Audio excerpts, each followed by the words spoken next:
Hello guys, welcome back to my channel. In this tutorial we're going to look at this integral from -1 to 0 of x squared sine of x to the third power plus half all squared tan hyperbolic function of x to the third power plus half dx. So what if I told you that the value of this integral is 0? So you may want to stick around to the end to see the solution of this elegant integral.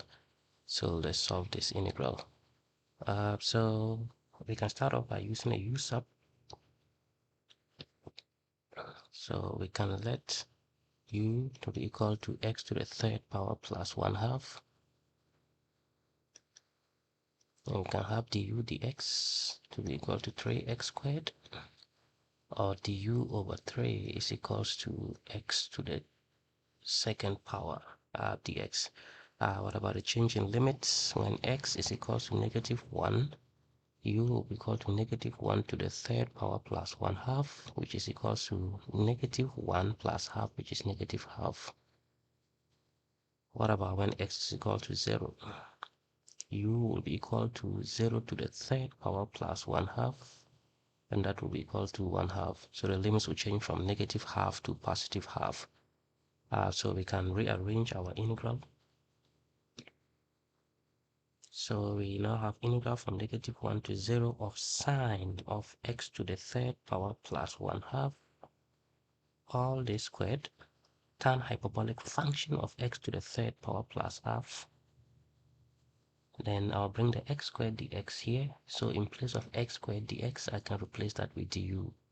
So I can now take my integral from the x world into the u world. The integral now becomes the integral from -1/2 to +1/2 of the sine of this is u, that is u squared, tan hyperbolic function of this is u. So we have u. So I can is u squared tan hyperbolic function of u, and this is 1/3 du, that is from our u sub.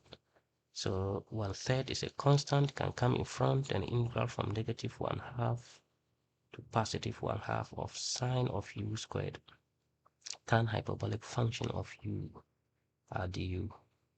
So how do we solve this integral now? So this integral, if you have the integral from -a to +a of f of x dx, this integral is equal to 0 if f of x is an odd function. So if you're able to establish that f of x is an odd function, then this integral will be equal to 0. So in that case, if you're able to establish that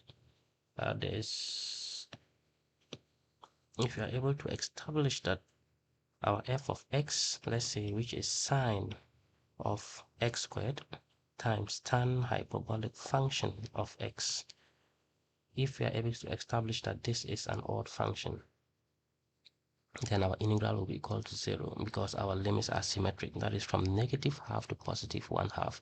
So our task now is to find out whether this function is an odd function. So sine of x squared is an even function.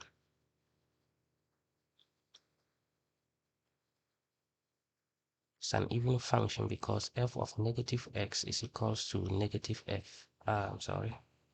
f of -x is equals to f of what, x. So this one is an odd and it's an even function. Sine of x squared is an even function. What about tan hyperbolic function of x? This is an odd function because tan hyperbolic function of x is equals to sine hyperbolic function of x divided by cosine hyperbolic function of x. Sine hyperbolic function of x is an odd function, and cosine hyperbolic function of x is an even function. An odd function divided by an even function is an odd function. So our function f of x, which is the sine of x squared, times tan hyperbolic function of x, this is an odd function. The reason being that this is an even function and this is an odd function. An even function times an odd function is going to be an odd function. So this function is an odd function. So if we have the integral from -1/2 to +1/2, that is symmetric limits of this function f of x, which is sine of x squared, tan hyperbolic function of x dx. This is equal to 0, since this one is an odd function. So in that case, our original integral, which is the integral from -1 to 0 of x squared sine of x to the third power plus 1/2 all squared tan hyperbolic function of x to the third power plus 1/2. This is evaluating to 0. So that is how you are able to determine that the value of this integral is 0. So if you find this helpful, make sure to give me a thumbs up, subscribe to my channel for more content. Thank you so much for watching the video, and I will see you in the next one. Bye bye.